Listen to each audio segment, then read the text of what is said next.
Have you ever wondered, what does healing look like? Hi, I'm Judy from Indy.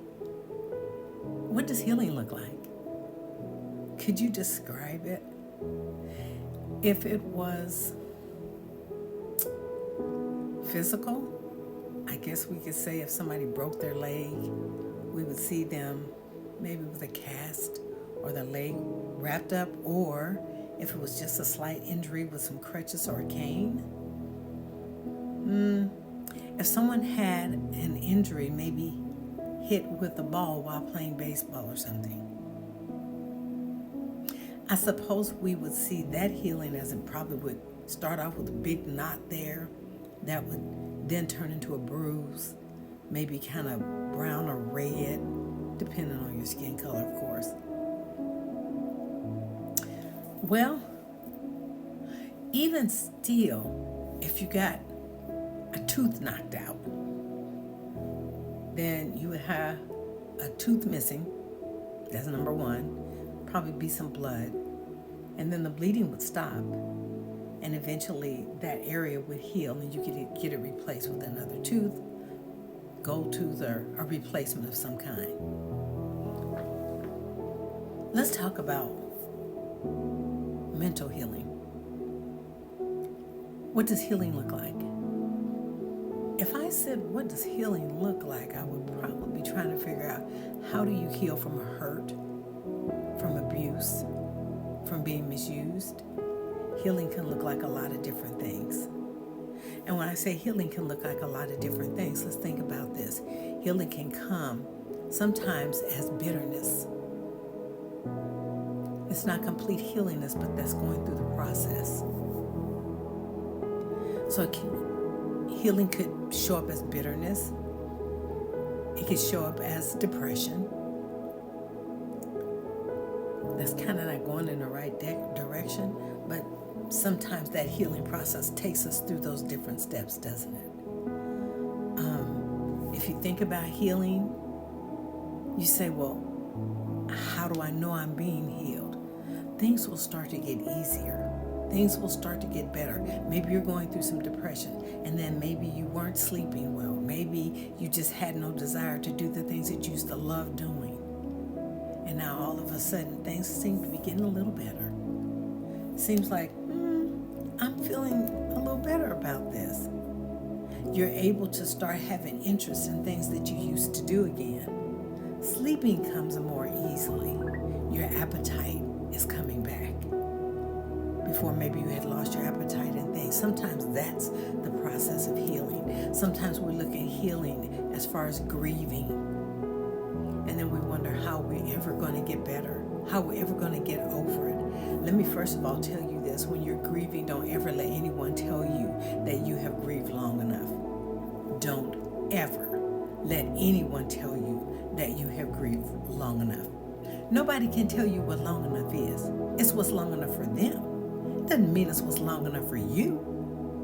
So here's what I want you to do, is that if you are grieving, yes, go through your grieving process, but don't fall into the lake of depression. Don't do that. Get some help. There's no shame in going to some support groups. They have support groups for people who grieve, or grieving over the loss of a loved one, a child, a husband, a spouse, an uncle, an auntie, a mother, a father. There are support groups for those things. I think that it would be great that if you're going through the grieving process, there's nothing wrong with grieving, but you don't want to get stuck there.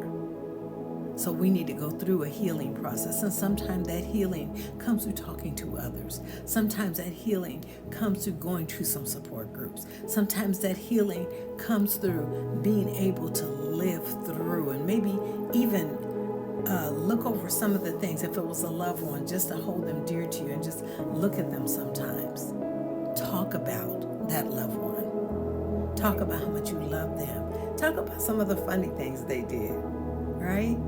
So I just want you to know that there is healing that comes in all different types of shape and form. And because of that, I want you to know that there's healing for you. If you're going through something detrimental and you need to seek help, seek help. Don't let anybody tell you that you're crazy. You're not crazy. When you lose someone that you love, it hurts on the inside. And that healing right there, that takes a special type of healing. Sometimes only comes from the one up above. Sometimes if God don't do it, it ain't gonna get done. Sometimes there's nobody on earth, even though you can touch them, you can see them, you can feel them, you can talk to them, it still may not take care of the situation, the circumstance, the feelings, the hurt. So that may not be where your healing comes from. It may come from within. And if it comes from within, it comes from above. So I just want y'all to be encouraged on today. Just to know that healing is near.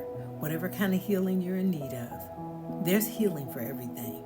There's healing for natural afflictions. There's healing for spiritual afflictions. There's healing for mental afflictions. There is healing.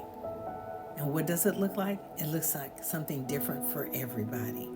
So I can't just give you one given thing. Oh, this is what healing is. No. But I can tell you that healing is there for you if you are willing to open up and receive it. Okay? So just know this. Don't give up. Don't ever, ever, ever give up. And sometimes you feel like I've gone over this. I can't seem to get through it. I can't seem to get over it. I can't. And so we feel like we failed. We feel like I just will never get over this. There is healing for you. And I want you to be encouraged today. Encourage yourself and hear my voice. And I hope that it is encouraging because you can do this. You can do this. And I just want you to know that there is a healing. You may not know what it looks like, but when it comes, you'll know what it feels like. Blessings to your day. Have an awesome day. Bye for now.